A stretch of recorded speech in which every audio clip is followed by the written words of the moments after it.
আল্লাহ সুবহানাহু ওয়া তাআলা সূরা নিসার 93 নম্বর আয়াতে বলছেন, মাইয়াকতুল মুমিনা মুতাআম্মিদান ফাজাযাউহু জাহান্নাম, কেউ যদি কোনো মুমিনকে হত্যা করে তাহলে তার থাকার জায়গা জাহান্নাম। এতটুকু বলাই যথেষ্ট ছিল আল্লাহর জন্য যে কেউ যদি কোনো মুমিনকে হত্যা করে তার থাকার জায়গা জাহান্নাম, কারো থাকার জায়গা জাহান্নাম হওয়াই যথেষ্ট ছিল। কিন্তু রক্ত যে মুমিনের, এই জন্য আল্লাহ থামলেন না। আল্লাহ বললেন খালিদান ফিহা, শুধু জাহান্নামে যাবে না, জাহান্নামে চিরস্থায়ী থাকবে। এতটুকু বলাও যথেষ্ট ছিল আল্লাহর জন্য। কিন্তু রক্ত যে মুমিনের, এই জন্য আল্লাহ থামলেন না।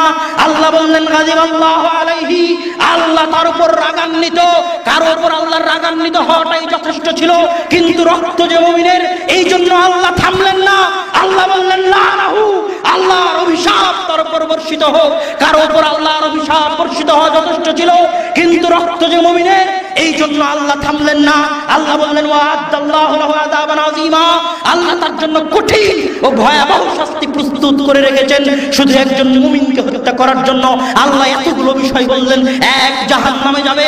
2, চিরস্থায়ী জাহান্নামে থাকবে। 3, আল্লাহ তার উপর রাগান্বিত। 4, আল্লাহর অভিশাপ তার উপর বর্ষিত হবে। 5, তার জন্য আল্লাহ কঠিন শাস্তি প্রস্তুত করে রেখেছে। কেন?